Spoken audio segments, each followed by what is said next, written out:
Good morning. Reading from Matthew, the 5th chapter, verse 38.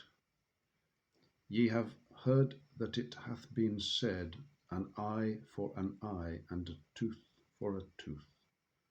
But I say unto you, that ye resist not evil. But whosoever shall smite thee on thy right cheek, turn to him the other also. And if any man will sue thee at the law, and take away thy coat, let him have thy cloak also. And whosoever shall compel thee to go a mile, go with him twain. Give to him that asketh thee, and from him that would borrow of thee, turn not thou away. Well, those are the words of Jesus Christ, of course, from the New Testament. And they came to my mind when I was reading some of the comments and some of the outcomes of a recent debate that was held between Mr.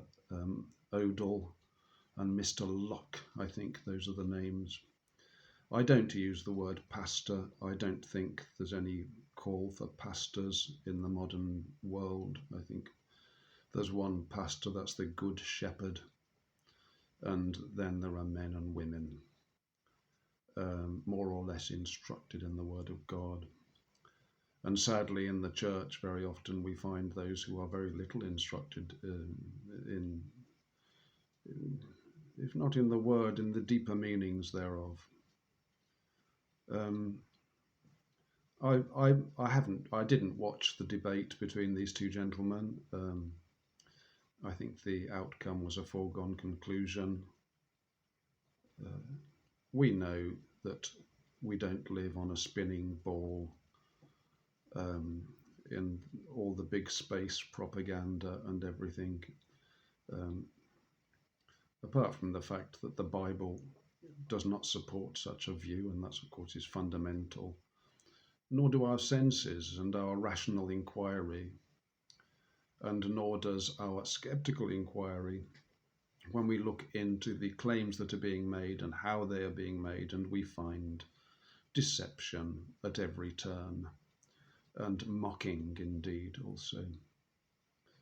So for me, a flat earth debate, I mentioned initially, I actually hoped that Mr. Odle, who does indeed preach from a flat earth perspective, would refuse to enter into a debate of this nature, but he accepted. And I suppose these things, they're like jousting matches. One person will win, another person will lose, and it depends really. People don't seem to change their mind very much on these matters. They don't seem to make any difference. And I after my initial experience and going into church and speaking of biblical cosmology and finding how little it was welcome, I hardly mention it. I mean, I will certainly mention that I believe this and that the Bible teaches this, but that's the end of my conversation. If somebody wants to believe that they live on a spinning ball, then let them believe it. Somebody pointed out those enigmatic verses in Proverbs about a fool, which I probably won't be able to find now. But it is true, of course, that it's useless to debate with those who have no understanding. You can't force them to it, and they won't come to it because they have an unbelieving heart, and sadly, particularly in the church. But these are the times in which we live. And also, of course, there's the matter of Jesus Christ, who has said to walk 2 miles if asked to walk 1. So I feel sorry for Mr. Locke being ridiculed, or if that's what's happened, or anybody who's to be ridiculed.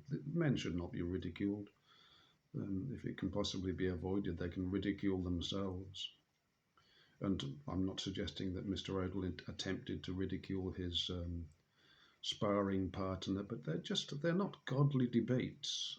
I just don't understand why people would think that there's anything Christ-like in entering into this sort of contest.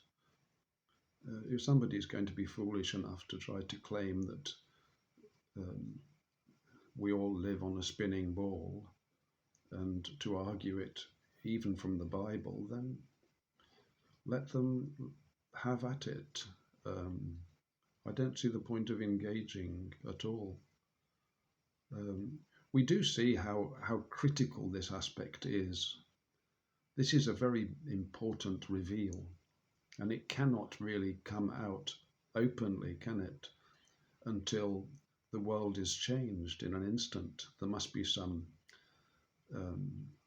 a change of heart, and this is a belief which is the institutions are absolutely pegged to this. If you remove this, the whole house of cards falls down. The lies are immediately revealed. So, yes, I mean, I would never watch a debate like that. I've just been reading some of the comments, and some of them are very good. But it was a foregone conclusion. There's no question of it. Proverbs 26. Somebody quoted this on the forum, and I think they did well. Answer not a fool according to his folly, lest thou be like, and also be like unto him. Answer a fool according to his folly, lest he be wise in his own conceit. Enigmatic verses in Proverbs 26, verses 4 and 5. I think in the Bible, a fool is generally understood to be somebody who doesn't believe, somebody who has no faith, because, of course, somebody who doesn't fear God, because the fear of the Lord is the beginning of wisdom. And so, the faithless people who will argue this point, despite biblical evidence, despite the evidence of the senses and various other things, then they have no faith, they have no understanding, and we have to be gentle with them, and the world is full of them, sadly. God bless everybody on this rainy morning in